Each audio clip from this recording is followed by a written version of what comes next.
Day 17 is done. Yes, sir. Day 17, no smoking, 408 hours. 408 hours. That's a lot of time. You know how many minutes are in 408 hours? 24,000 minutes with no smoking. When we used to smoke, what? Every 120 minutes? We went 24,000 and a half consecutively without touching a cigarette. Everybody give yourself a round of applause right now. Yeah. All right, so for day 17, well, I still want to add, random content here and there. I don't want to just talk about our mission to quit smoking here, because we're already doing that. We're doing that.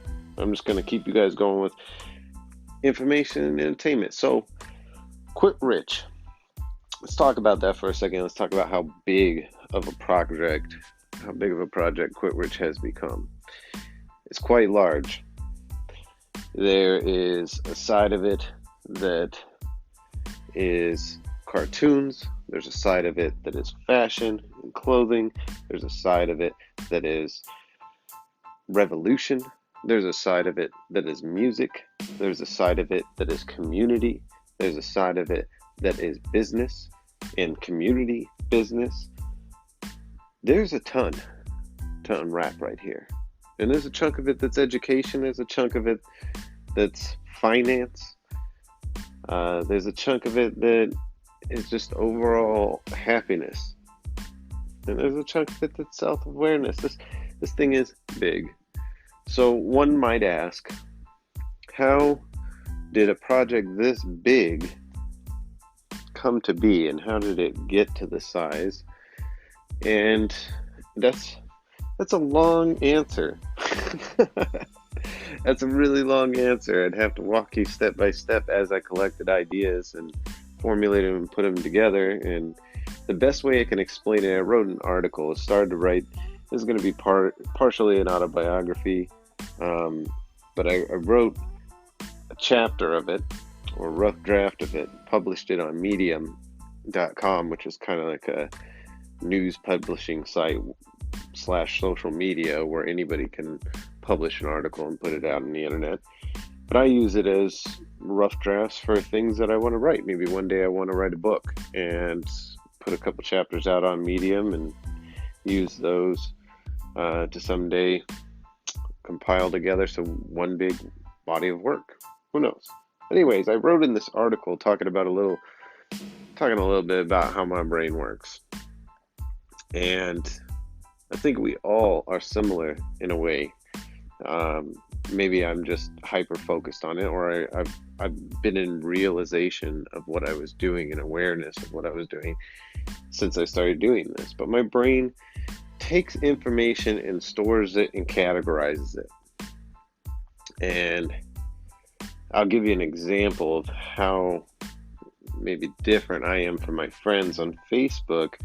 There's a way, and there has been for maybe the past 2 or 3 years, there's a way to categorize your posts that you make on Facebook. And you can categorize them as albums. I think originally it was intended to be for photos, but they also allowed you to add your posts to that. So if it's an article, if it's a picture, if it's a video, if you're sharing a link, you can categorize that stuff. I like to compartmentalize my life sometimes. So I say all that to say this: I haven't seen another friend really do that. I've seen them do it with their photos, but out of my 150 close Facebook friends, and I say that loosely, close, because not all of them I get to communicate with nearly as half as I'd like to. Shout out to them. I don't really see them using it the same way. So my brain is a little bit different, but I think if everybody understood that our brains could work that way, they would do that. Or Facebook, for example, would work that way. I think they may do that. Why do I do this? Well, when my relatives, my son and daughter and their children decide to learn a little bit about their father, grandpa, grandfather, so on, etc., etc., etc. And they're curious one day, well, I wonder what made him laugh. What kind of humor did he have? Let me try to understand that part of him or relate to that part of him. They can go to that compartmentalized part of my Facebook sharing. And what's interesting is you see the humor evolve over time. Some of it stays the same. I'm definitely a kid at heart, so that shows. But same things with things that inspire me and made me happy or sad or frustrated. You really get to see how I'm reacting to history in real time. And I just think about how cool that's going to be when my descendants get to look back upon that. And it's not going to be perfect. Some of it's going to be ugly. Some of it's going to be embarrassing, but it is very human. And if there's a learning point from it, then I'm happy. And it's just neat. So back to Quit Rich and how Quit Rich got so big. Well, I compartmentalize things that I really, really love, and I usually am drawn to things that I'm currently focused on. So music, for example, if I'm making a website that's going to teach people how to combat addiction through the education of finance, which the combination of those two things happening is going to have the side effect of ending poverty, of course, I'm going to be drawn to music that is talking about fighting addiction or struggling with addiction or just the power of addiction. Same with poverty. So while I'm doing all these things, I've been creating a playlist of music that has come out in the past year on the subject matter. And not only is it to draw attention to artists that I don't think are getting the credit they deserve by any means. They definitely are not getting the kind of shine they deserve. And even the ones that do get a lot of shine, I don't believe are getting the right kind of respect or criticism or feedback. I'll give you an example. I'm going to use Eminem because he's a super ultra mega star, and he is often praised for things that are not things that I praise him for. There's certain things that I really, really enjoy about his music and who he is as a person that I don't think people really celebrate at all or give him credit for. I think he's a good human being. Let's start right there. Super talented, yes. Do I like all the subject matter he raps about? No, I'm not supposed to. I don't think he intends for that. But people cherish a lot of his music, and I just don't understand what parts they like of certain songs over other songs. And I'll give you an example, like the Revival album. I don't understand the negative feedback. I can understand why certain songs people wouldn't like, and it having maybe skippable tracks for a lot of people on the album. There's even songs that I'm not, I skip over, I'm not a huge fan of, but all in all, there was some of the best music he's ever written on that album. One thing he's really good at, and he doesn't get too much credit for, is his personal writing. When it comes to something that's super deep to him, and you get to see a raw emotional side of him where he's showing vulnerability and insight to his life, something he struggled with.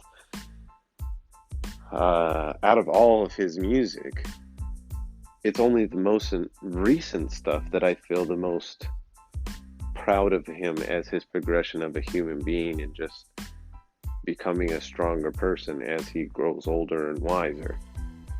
And he's learned from things that he's went through in life in an incredible way. I mean, it's just, the song The Rose, which I'm including on the Quit Rich Season 1 soundtrack, is probably my most favorite Eminem song.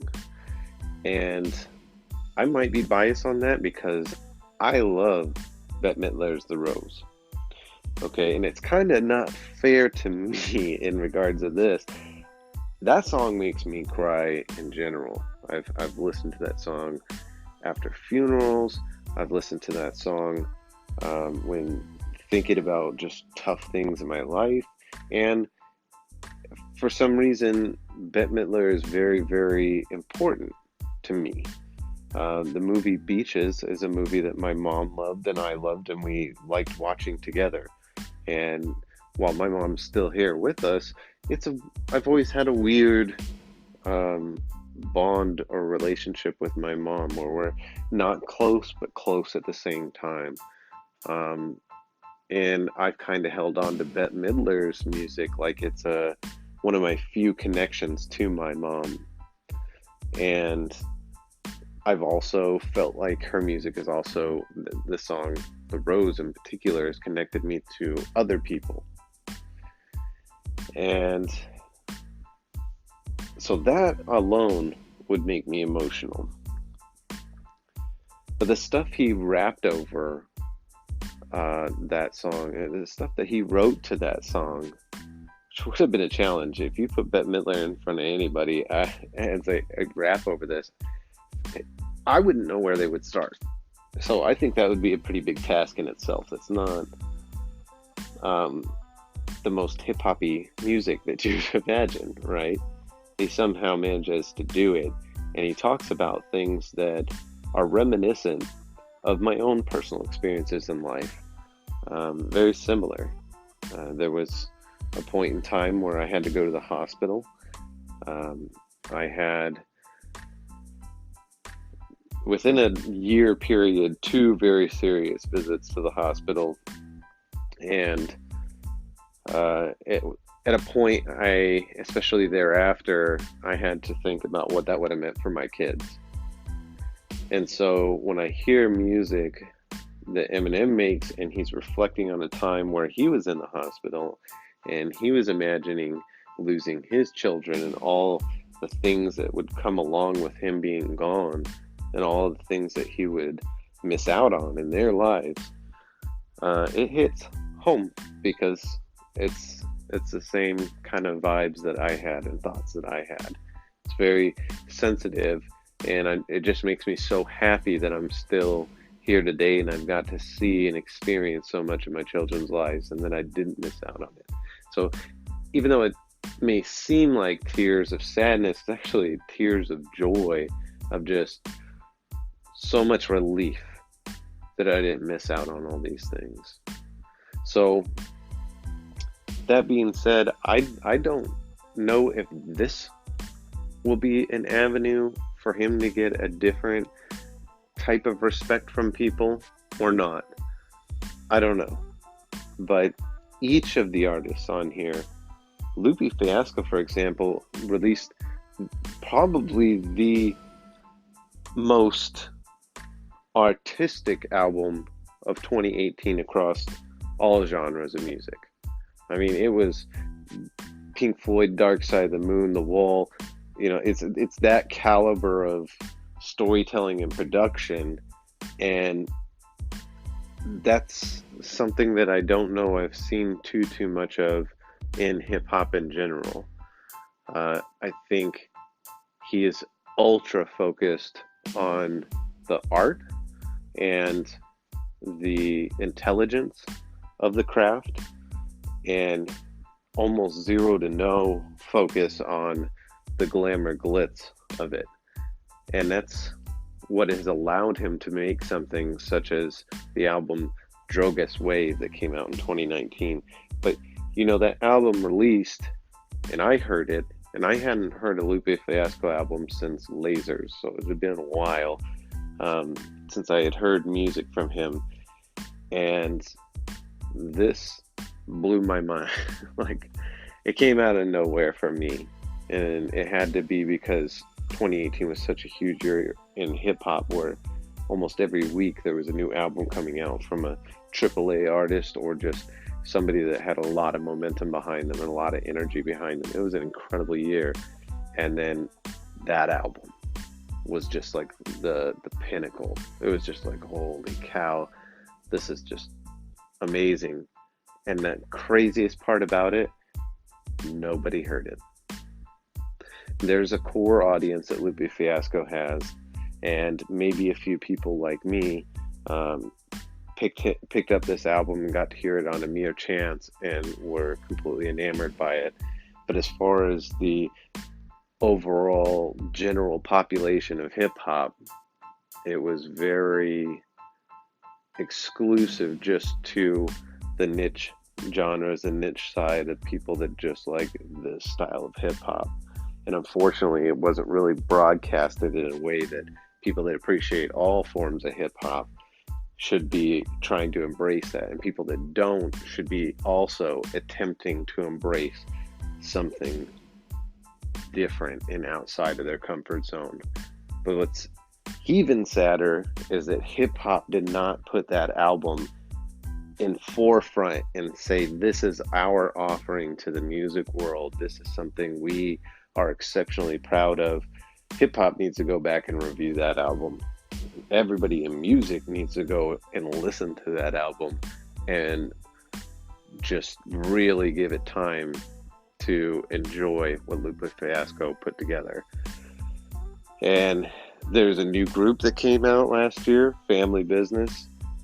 They are some of the most talented writers, and they're all brothers, which is crazy. And the oldest brother, I don't know if he's actually the oldest out of the five, but he is one of the oldest, and he was definitely the first one to really break through in music, is King Crooked. And he went by the name Crooked I for a long time and has had quite a journey in music. And I believe he taught his brothers how to rap, and he taught them well, and they are picking some really good subject matter, as you'll see on the season 1 playlist. They talk about addiction in some of the most crazy ways possible. I think one of my favorite parts is where there's a line in a song called Addiction where he's talking about going to an AA meeting and doing all the things that you do in an AA meeting to feel good about yourself, quitting or what have you, and then seeing a person next to him in that meeting pretty much dying because his body's shutting down from all the stuff that he's done to it, and all of his addictions are pretty much winning and destroying his life. And then afterwards, after they've done their AA meeting, they feel better about themselves, they go get drunk together because that's how they know how to interact. That is powerful. And then you have probably the most criminally underrated song of 2018, and I'm so glad that he made a video for it and has released it in 2019. We shared it on Quit Rich on Twitter. Go check it out. It's Royce the 5'9" song Cocaine off the album The Book of Ryan. The Book of Ryan is a very personal project of his, and he said it took him a long time and it was very difficult, and it was emotionally exhausting at points to put together some of the stuff that he had to put on that album. There's a lot of really cool tracks on there. His son plays a cameo in there where his son is pretty much trying to do a book report on his dad, and then says, well, I don't really know my dad. Can you tell me who my dad is as a man? And Royce almost creates a song as he's teaching his son about himself or about his life or about how he views the world or his perspective on things and maybe why he is the way he is. The song Cocaine is so powerful because it challenges us to think about how strong cocaine is, what we can see its effects have done to people that have become addicted to it, and how much it has railroaded their lives. And then you get to see the crossroads that a father might have between choosing an addiction that could destroy him, and in turn have negative effects and consequences for the rest of his family in a selfish pursuit for bliss or high or whatever the case may be, or they can choose their family. And Royce feels like his dad hit those crossroads, and his dad ended up choosing him over the addiction, choosing his family over the addiction. His dad's not a perfect man, and none of us are perfect people. But he was faced with a choice to do the right thing for his family, and he chose his family. And the song's an ode to that. And I think anybody that's at those crossroads kind of needs to hear, if you did choose to do the right thing, this is maybe how your child would feel about it. It's a powerful conversation. It's definitely a song that I hope goes down in history as one of the greatest songs about addiction. And I don't want to see it go away. I definitely want to see it brought to the forefront. And I don't care if it takes 10 years. At some point, that song needs to get the props it deserves for being such an important contribution to humanity and society in general. So I've gone on quite a bit of tangent, as I do, talking about the music side of things. For day 18, I'm going to talk about how I brought the art side of things. And when I mean art, I mean animation. And we touched on that a little bit ago. You got to hear me talking about the conceptualization, the concept building for one of the villains, the mega boss villain.